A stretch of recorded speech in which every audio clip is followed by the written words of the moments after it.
Hi, everyone. Welcome to this episode of To Really Live. And I'm so excited to have Joe, Ruby, and Pastor Jenni. And today we are going to talk about how our life has been shaped by the TRL ethos of slow, savor, serve, as well as what's ahead for 2022. So, Joe, would you have Yes. any stories to share with us about Oh, 2021? 2021. I think it's like, I don't know, man. I think it's just been, it kind of like, Indiana Jones kind of a scene where you take a step out, right? I don't know. There's a scene I remember when I watched it as once a really young child.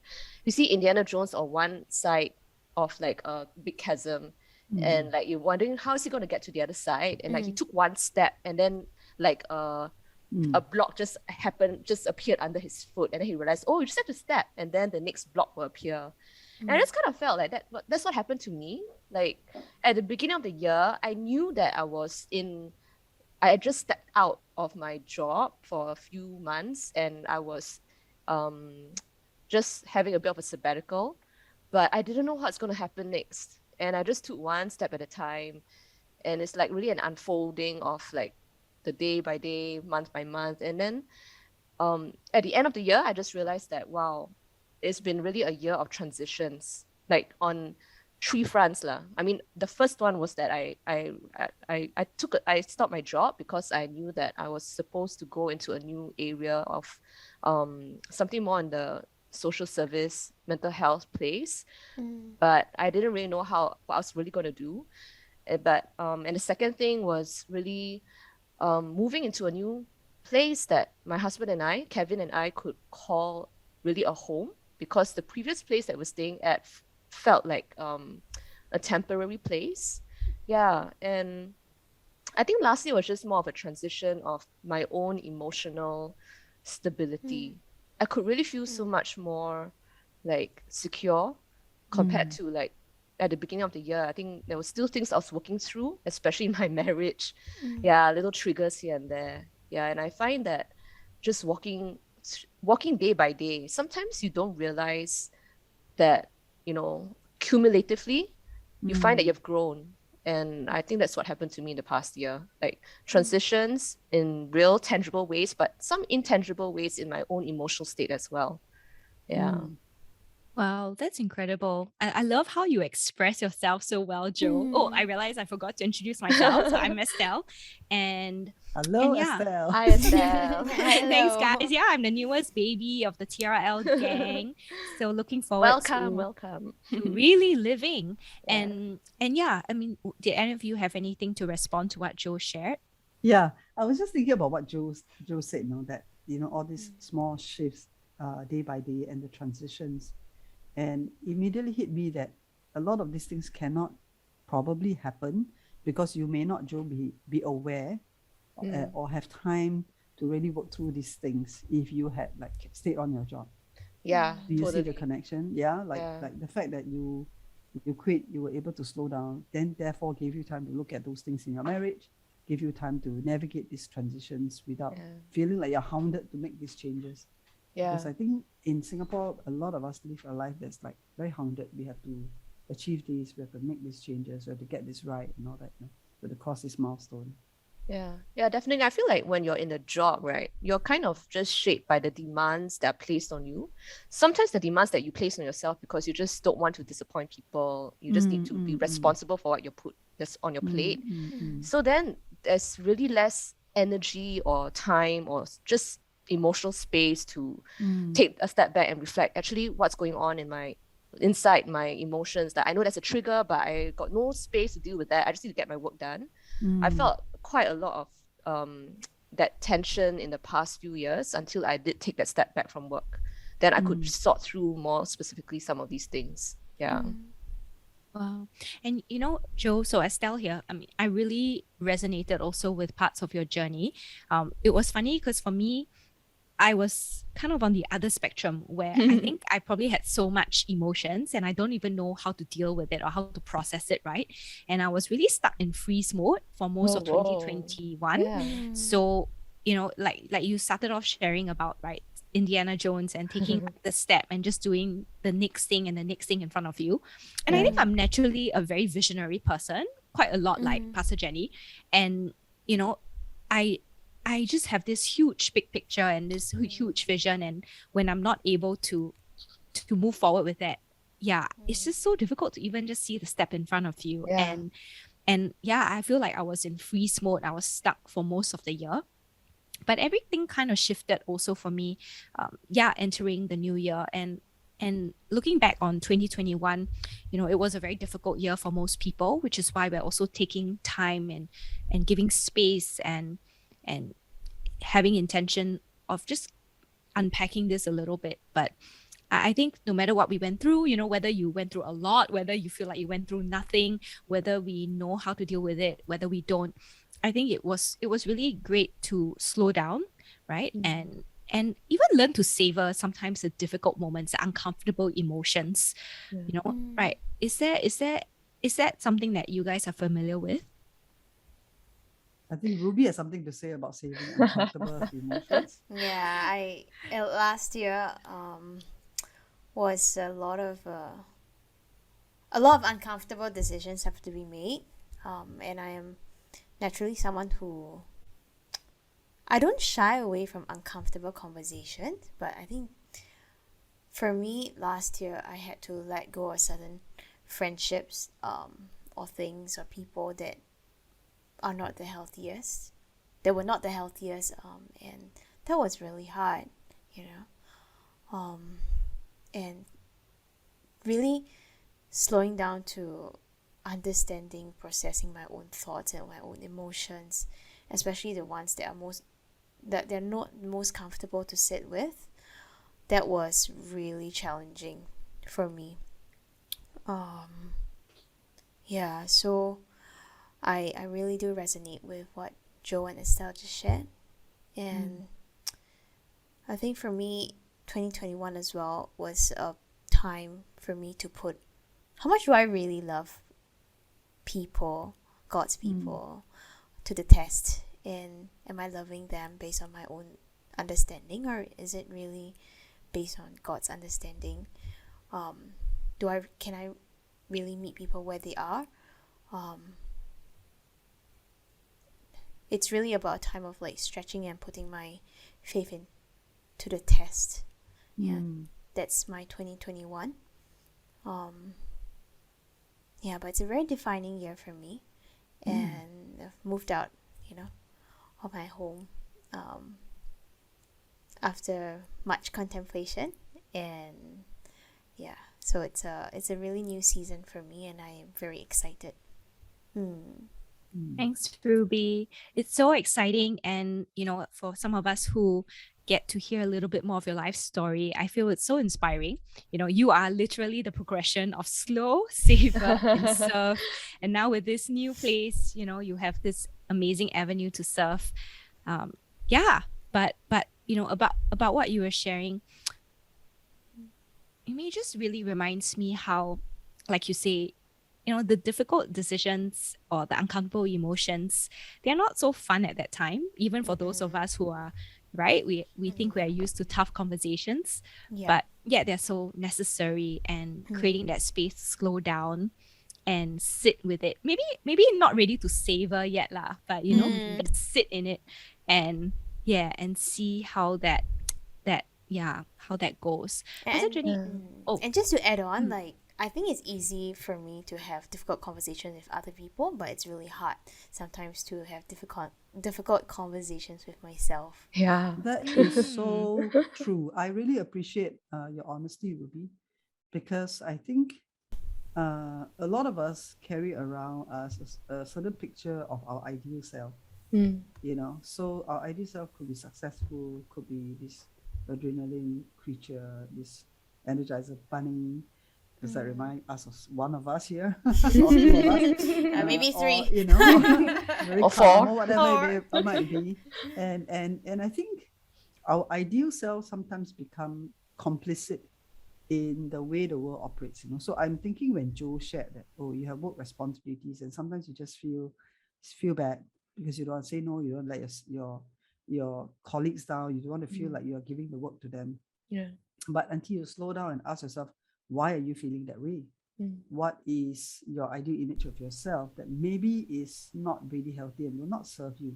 So, you slow down is not really a privilege. I mean, we can't say you can only slow down when you quit your job, because some people can't quit their job, but somehow you have to build that capacity to slow down enough to at least notice these things, because before long, 10 years have passed. And you are wondering, man, and it's 10 solid years of living a certain way, which can get harder to change. So I really appreciate your honesty, Ruby. I think also it's very, very, very, very true that slowing down and looking inward at ourselves can be very hard, because when we see this ideal image we're not living up to, or when we notice that how come I'm freezing at this great vision, man, but it's so complex, I don't even know what's the next step, and now I'm just cowering in fear. Although on the outside I don't look like it, but inside I'm actually cowering in fear. These are not pretty things to look at, but we have to look at them. And you're right, Estelle, it's not easy to savor this point of the experience, but if we really slow down enough to really look at them and maybe get some help from some people who are wiser, who have gone further down the road, pray and journal and do whatever works, right, to help us to get to greater clarity and confidence, the fruit that we savor out of that, now that the fruit that comes out of that, that's really worth savoring. Yeah. I really love this conversation about ideal self, right? Because I think that's something I didn't even realize I struggle with till recently. And, I've been doing my coaching training and, on the path of becoming a accredited coach, which has been quite a huge shift for me. And creating even more space for the trainings and going inward in a more productive way. I think I used to go inward, but sometimes almost in an unhealthy way, right? Being a little bit too introspective can be like digging for problems or ruminating on the wrong things. So there has been a slight shift and much better and more healthy ways of thinking about myself for sure, which I'm thankful for. But in aspect with the ideal self, so I didn't realize how many constructs or false, beliefs or wrong beliefs I had about myself until I started slowing down. And, one of them is also, that I really care about purpose. I really truly desire out of the goodness of my heart, or at least what I think is a good intention, to see people live out their God-given purpose. Right? So purpose is something very dear to my heart, and I have a podcast about it. I really desire to create more content about it, do more kind of work around purpose. But I'm really thankful. I remember a spiritual leader or Christian leader said to me a while back, and he didn't know me. And it's so funny he used the word purpose. He said, I don't know who you are, but sometimes if you're so purpose-driven, you can actually be agenda-driven, and you will miss the person in front of you. And don't forget, people are not projects. Yeah. And you should always put people first. So I think that was so powerful, and it's something I constantly go back to, because even as we can be purpose driven and agenda driven, and we are busy and we have things to do, and I think we're not stupid people, right? We all have dreams that God's put on our heart. We all have ideas and vision from God that we want to go after, and those are good things. But I think part of slowing down and savor and even serve is, maybe for me in this season, is thinking about, how does this look like to put people first? Yeah. Or am I putting my purpose first? Yeah. So that's something I think that I've been learning and relearning, like relearning what does it mean to enter slowness, right? As much as I have been cultivating this rhythm of slowness and silence and solitude in the last 5 years, but I feel like I keep having to relearn it. The hustle creeps in, the Singapore casuism creeps in, your parents say something, or your relatives over Chinese New Year say something, and then you end up going into your default mode, right? So I think, Pastor Jenni, that's kind of what you were mentioning about not living life in autopilot. Not letting these 10 years pass by, and suddenly you think, oh my gosh, what did I do with my life? And did I live out the godly purposes? Did I pay attention? Did I love people well? Yeah. Actually, I just want to chime in. Please don't treat yourself as a project also. So good. Yeah, that's a really good reminder. I think that's sorry, go on. Oh, sorry. I was going to say my strengths finder, right? My number one strength is restorative. And so I realized that's why I just can't help fixing things, right? Like you see something or someone and you're like, that's my project. And then when I think I have things that need to be fixed, Yeah. wow, Okay, it is just a deep try dark hole. furniture then. I know I should move from self-help to furniture. Yeah. But I But think Joe, you and Ruby will make a great team because she has this heart for healing and you have this heart for restoration. You two should have a separate conversation on this. But Joe was Okay. going to say something. coming soon on another podcast.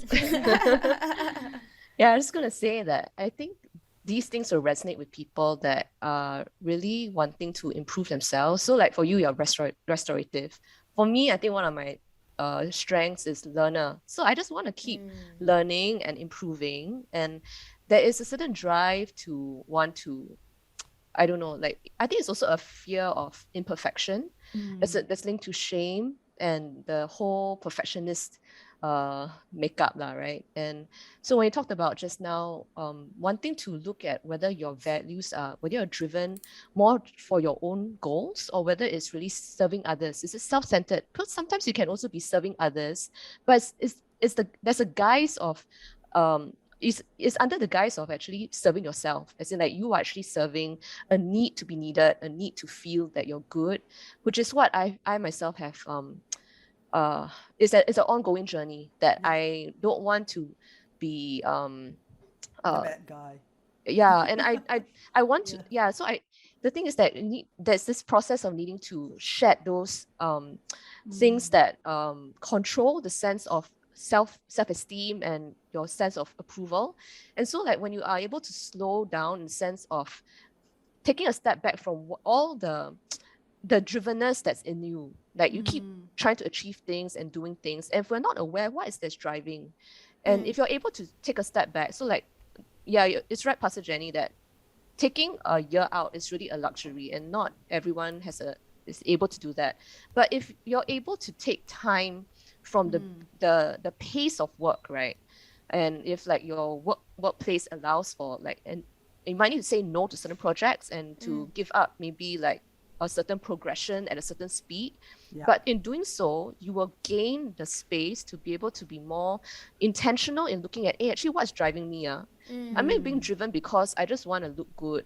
And like what my husband Kevin is like on a journey of exploring, or a journey of being able to be free from the desire to progress at a certain pace when he looks at his peers and to achieve a certain level of recognition.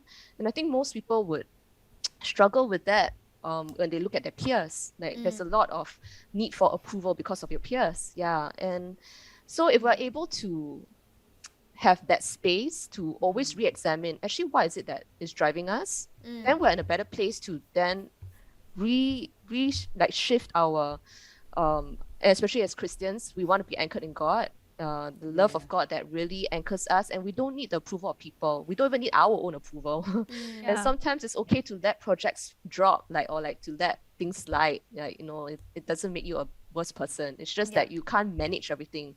We have to come to a point where we're not God lah, right? We can't keep all the balls up in the air all the time, and to be okay to fail and allow God's grace to just carry us through. And if we don't take that step back, and you're just being driven you're driving yourself all throughout your life, you won't be able to find that place of rest, that restedness that has to come from within and not from external. Yeah, right. This is so good. I just want to chime in at the moment because this is a perfect time to share a little bit of what your husband Joe wrote in the blog post. He wrote, I want to remember to serve others first rather than myself. City life is frequently always a lot of rushing for self-centered objectives. We need to see the dangers in that and be more intentional to detach from these ways. And I just really resonated with what you shared as well, because I, in all my slowing down and taking time to savor, to enjoy God, I started to realize that, wow, I am very driven.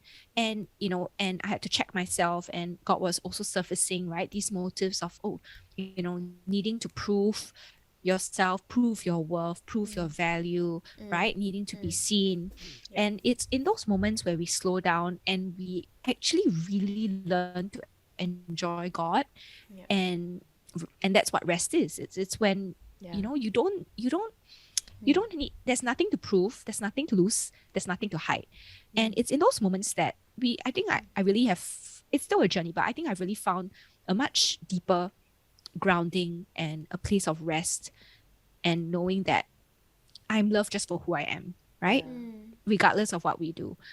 And that's I think always a progression. We always have all this below the iceberg stuff that will naturally come up and pick at us, or like real its ugly head when we are triggered, or go peekaboo, I'm still here, right? But I think taming that, like you say, that driven monster, or that need to prove our worth, that fear of man, the need for approval, I think perhaps it's also part of the human condition. It's always there. But like you said, slowing down and being aware of God, being aware of who we are in Him, who He is in us. Yeah, these things definitely make a difference. Yeah, and they bring transformation ultimately. And I think transformation is slow, which is why we need to slow down. Yeah. I just want to, when Estelle, you were talking about how there is, the drivenness, and then the need to prove ourselves, the need to like earn our place on this planet. Like, I deserve a spot on this planet. I think it's something that plagues all of us. I feel like even with my own kids, I believe that they grew up in a fairly wholesome environment and all that. But even in them, I see that there is this, like, what I call a very deep-seated insecurity somewhere lingering.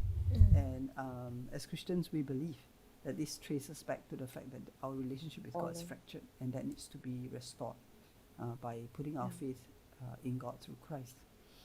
So the answer to the ideal self that we cobble together to make ourselves feel good, is the beloved self, or the grounded self, that's grounded in the fact that God accepts us, and at God's table we have a seat with our name on it. We have a place card on that table that says your name, that seat is reserved for you.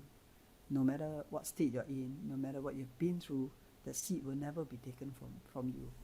And I think we might think, wait for our conditions to be perfect, then we can show up and face God. But God says, no, the seat is already there. Just come. No matter how beat up you are, you come to this table, and let me take care of you. Because we all need to be taken care of. That's the deep cry of our heart. We want to be told that we deserve a space here on this planet, that we deserve the oxygen we breathe, we deserve the things we have, and we can be protected from the bad things in life, I think that's a very primal kind of instinct that all of us have. Yeah. Thank you, Pastor Jenni. It's beautiful. Yeah. I want to Which is shift kind of the... like a spiel, which is kind of like a spiel for In.habit. So for those of you who have not heard, anyway, To Really Live has several initiatives, and one of our initiatives which started in December 2021 is this space called In.habit, specifically for people who are feeling very worn out and who are feeling wounded. So it truly is a space we're trying to convey this sense that God has a table with your place name on it. Just show up. You don't have to do anything. You just need to show up, and we believe that God will meet you at that space. So look out for that information on our Facebook group. Sorry, back to you, Estelle. Sure. So whether you're driven or whether you have run out of steam and you're punctured, I think In.habit will be a great place for rest. Yes, for sure. Yeah. Well, I want to shift the conversation a little bit more. We've talked also quite a bit about our 2021, and what happened for us, what did life bring us, how life happened. And now looking ahead for 2022, what excites you, and what are some of the ways you want to live out slow, savor, and serve in the coming year? Actually, if I may just start us off, as the leader of this community, I grapple with the tension, because when you're a leader, you have to provide momentum. I'm trying to provide a momentum for people to slow down, and that requires me to be a little bit faster than the rest. You know, so it's a strange kind of tension. I mean, I wake up thinking about You're TRL living in and I'm thinking, paradox. yeah, yeah, and I'm thinking, okay, should I be writing something? Is anybody writing something? Who is, you know, are people commenting? Are people, you know, working through things? So, you know, that's kind of the paradox. And it's not just for the leader of a community. I think all of us are leaders in our own right, wherever we are. So there is also the paradox is very real in our face because we live in a busy city. So like we said just now, to be able to take a whole year off work is probably not realistic for most people. So the question then is, how do we foster that slowness, right, in small little ways each day, and I think that's something we need to actively look forward to and intentionally put in place lah. Yeah. So for me, unless there's an emergency, my habit is to start the day slowly. I think Estelle, you do that too, you know, which is to slowly make my coffee, sit down and read my Bible and write in my journal. And so if I have an appointment like at 8 or 9, I will then just wake up 2 hours earlier so that I can start slow, you know. So my wake up time actually shifts, but the component of starting slow is what I got so that I can then find that I don't rush into the day. I think one of the most harmful things, I've been through that, right? Just grab a granola bar, rush through the day and try to look like I'm so happening. I've lived that life and it doesn't work very well. So for me, I really enjoy this slow start to the day. I love that, Pastor Jenni, because I find that this whole grabbing the granola bar and rushing out the door, right? I mean, it reminds me of my old life where I was even more of a chongster. Could you imagine? Estelle more driven than this? Oh dear. You know, no wonder I got punctured so many times. But I mean that survival mode, right? That's what survival mode looks like. But I think what we do is when we choose to slow down and savor and eventually serve, is that's what the abundant life looks like. That's what it looks like to really live. That's what it looks like to thrive. And that's the goal. I hope that's something to look forward for the new year for me. How about you, the rest of you? Truth is, slowing down is really probably the hardest thing for me to do. Completely resonate with the granola bar. I'm gonna call you Miss What we're going Granola. to do is we're going to go to your house and steal all your granola bars. I really feel the need for speed most of the time, and it really does energize me. I can't deny that. So I'll catch myself, you know, taking a short break and then like, you know, I'm right back at it. Sometimes I pack my weekend so much that people say, Ruby, your one weekend is equivalent to our month. But this year I am very mindful to not pack my schedule up so much and really create a lot more white spaces in my calendar just to spend time with myself, just spend time with God. But it's hard. It is hard. I recall Pastor Jenni sharing this. She said like if you're running 100 kilometers an hour, it's really hard to dial down all the way to like maybe 10, 20. But I think my encouragement to everybody is you don't have to be so drastic.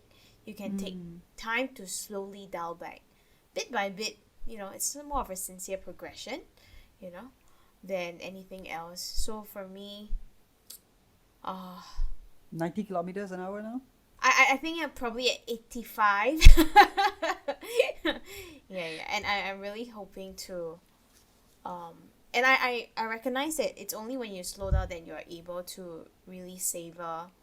I recall another analogy where, you know, if you're in a very fast moving car, it's very hard to see what's outside and to really look at the tree, look at the birds, look at the flowers. It's hard to see those beautiful creation around us when we are traveling at such high speed. So that's something that it's always at the top of my head, and that's something that I really want to be more mindful of this year. Real Ruby, I just want to respond to what you shared, right? So I relate 200%. I am Miss Need for Speed as well. And the funny thing is that I always believe that I'm too slow. So I feel like I'm always lagging behind, right? And growing up, I really struggled in school. My mom was really frustrated at me. She was always telling me I was too slow because I am very ADD in that way, so very dreamy, very slow. So I have this also this like automatic behavior where I'm always rushing and I'm like, I cannot be late, I cannot miss out. I cannot, I need to catch up, I cannot be left behind. And I think part of this behavior is also checking with myself and asking myself, hey, do I think that things are not good enough right now? Do I think that I'm not good enough? And I think it's very motivated by feeling like we're not enough, or like we have to keep doing more and more and more, like Pastor Jenni, like you said, to earn a place in the world. So yeah, I mean, that just came to mind, and I think it's such helpful awareness at we're all at different points of the journey. And sometimes, hey, we get the breakthrough, but it's a spectrum, right? And then you slide back. And I mean, this week I feel like I'm busy again. Whereas when I was going through my coaching training the last couple of weeks, I had such an amazing time to slow down. I canceled everything, no appointments. I had that white space to just really reflect and have like a time of deep learning and a lot of time with God, and understand maybe different weeks and seasons might look different for different people. And I think it's not to feel guilty, it's not to put shame on ourselves or condemn ourselves, but it's just to be aware, like just as a starting point, we have to be aware, like how full is our schedule this year or this month, right? Or this quarter. And if it is, then okay, at least you're aware. And then what do you want to do about it? Yeah. You know what you guys or you ladies need? You need to get married to a guy that wants to spend a lot of time with you and just do nothing together. Okay, so we know what to do for 2022. We have to hitch these two girls. Sort of guys. Yes. Who are opposite It's so from funny. you. It looks like you just stated like Ruby's biggest fear. Like she was like, horrified. Yeah. I don't think I want to get married now. Follow in my Okay, footsteps. for the That's- record, to really live, we don't believe men are the solution to our problems. they compound your problems, right? Except for one man called Jesus Christ. Okay, but the rest, they don't compound Oh, it, we're sorry. really missing a male voice in today's conversation. No, right? They would be. But I would say that actually it's really true that it has shifted for me. But in the past, actually, I still am struggling through it, that I don't pack my schedule to the max, or like feel like, oh, I got this amount of time, I can squeeze in something here, squeeze in something there. But I'm learning not to do that so much. And because I'm married to a guy that likes to be spontaneous and to have like white space. But I was thinking about it, actually, it's also about scheduling. Scheduling white space is not a bad idea, because it then gives you the space to also be present for when God just drops something in your heart that, hey, actually you should do this, or why don't you spend more time with this? Yeah. And that's something I'm learning from Kevin, because that's what he does quite well, even though he's getting busier now, but he still tries to make it a point to not overpack things. Whereas for me, I guess I come from the other point where I'm a recovering perfectionist, right? And I think perfectionism is expressed in being able to do as many things as best as possible with a little time. That's the productivity that used to define me.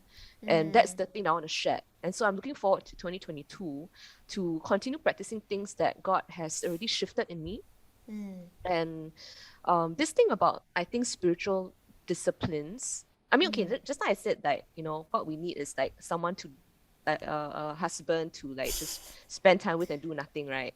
Actually, in some ways, that's what maybe God wants us to do. Like, not say do nothing, but to spend time in His presence.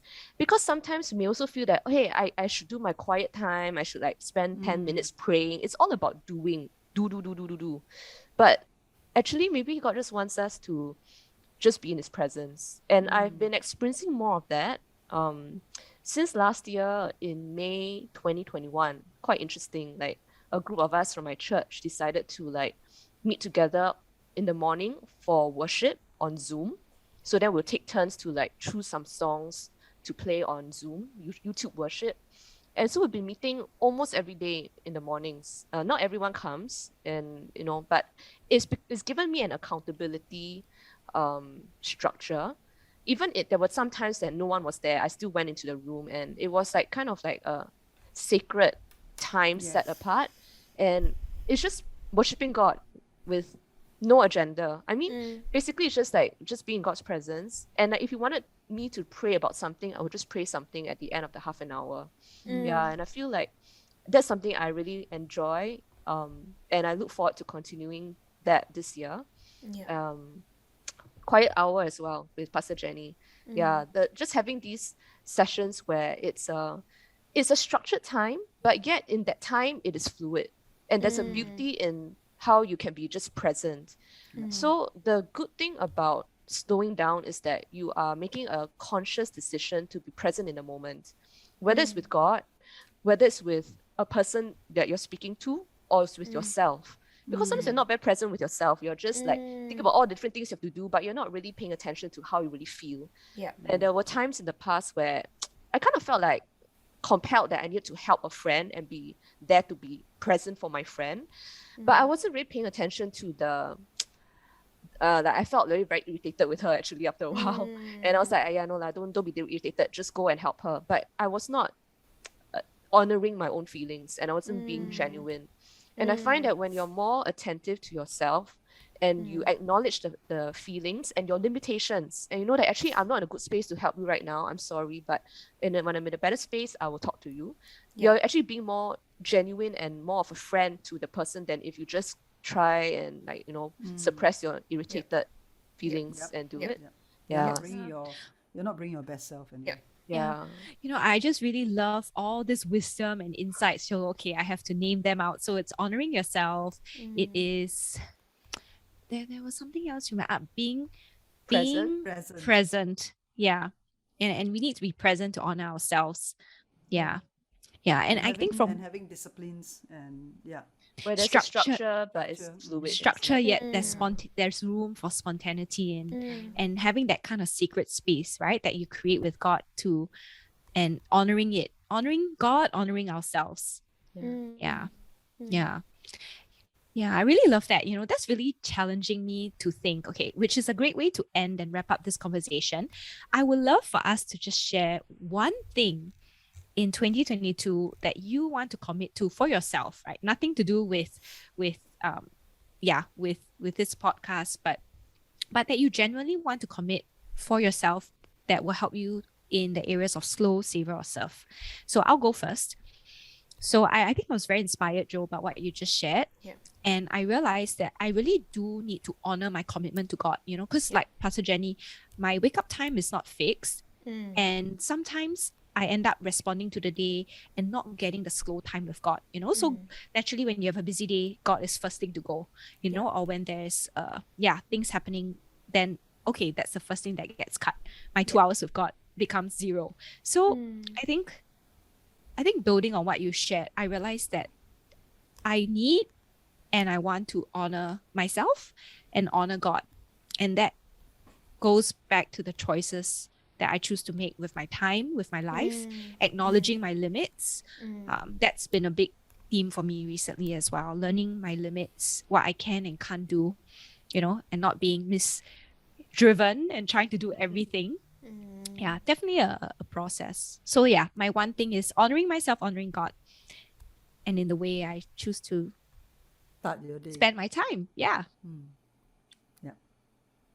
Okay, so for me, I think in 2022, I'd like to continue with a habit that we started late last year, which is praying every day with my husband. You'll be surprised that 2 pastors don't pray every day together. Confession. Okay. Gasp, oh my gasp. gosh. Well, just joking. It's unnatural actually. The natural thing is to pray every day together. So we have been most unnatural, terrifying. And You've been most normal. It's normal in the fleshly sense. In a fleshly sense, yeah. Yes.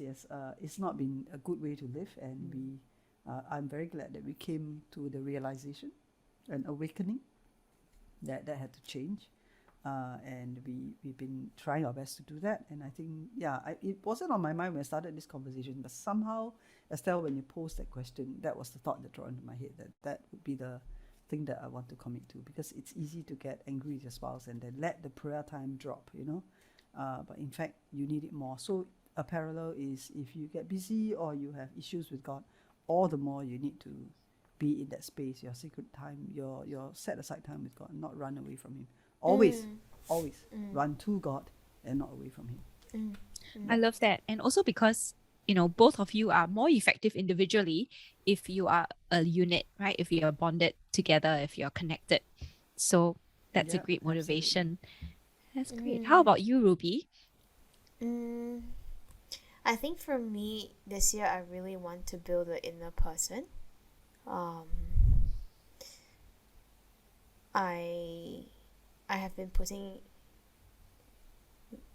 this building the inner person part of me at the back burner for the longest time.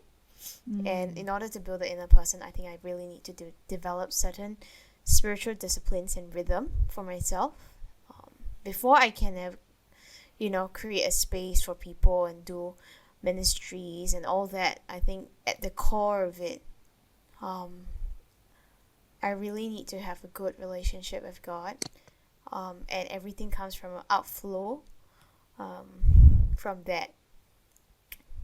And that's something that I've only came to the realization very recently. I don't want to live on borrowed words, I want to really have my own convictions because they come from God, and not, amazing. Of course, there are a lot of amazing pastors, but not just, but really internalizing things and really slowing down to process, to making it my own convictions and my own value system and belief system. But I think that takes time, and I think I'm committed in 2022 to carving out intentional time to build the inner woman within myself. I think one more thing that I really want to do is to really, I really resonated with what you guys shared about. Doesn't mean that you have discipline, you can't be spontaneous. I think holding that tension between these two seemingly polarity, it's actually something that I have to reconcile, because I'm always I love being a free-spirited person, and sometimes I feel like, having discipline means, I can't be free-spirited, but it's not true. Through this conversation, I think I have come to the realization and awareness that we can have both. Best And of it's both. best of both indeed. Yeah. So that's for me. Okay. For me, I feel like the whole part about being present is definitely what I want to continue. Being present to what God wants me to do or to just be. But the other thing, as you guys were sharing, Ruby, this thing about knowing your values, right? I've been feeling like, especially on the baby making front, having children, that's something that God's been teaching me for the past 2 years lah. Like, why do I even want to have a child? And I feel that's a journey that both Kevin and I are still walking it out, that we're not doing it because other people, it's kind of expected for you at this age, that's what you should do. And just being sure of my values, of our values together as a family, and being able to make decisions that are aligned to what we believe in. That's in the context of like a family with a husband and desiring to have a kid. But I think on a more basic individual level, I've been very challenged by love, like just it's such a lofty goal to love, but yet we think that actually it's easy, or like it's sometimes like watered down. And there's just something about love where I feel it's an ongoing, lifelong journey of both experiencing love and also loving in a real, authentic, and life-giving way.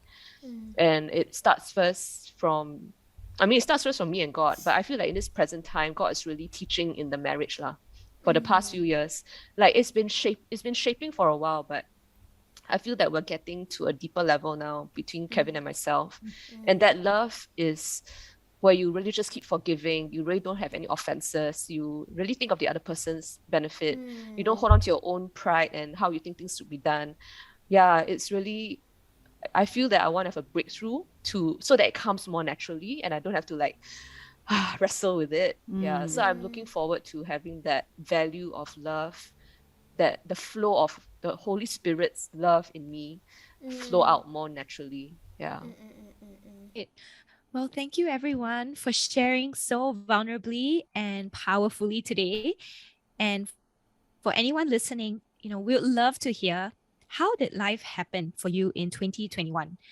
In what ways can the TRL, the To Really Live ethos of slow, savor, and serve help to transform your life? What excites you about 2022? So feel free to join our Facebook group, leave us a comment, let us know what you thought about today's episode, if there was anything that resonates with you, and join one of our upcoming events to join our ongoing explorations. So this is the To Really Live team, and we are very, very happy that you're here with us today. Thanks for listening. Thank you And for thank you listening. guys for your time. Bye. See you Thank you. later.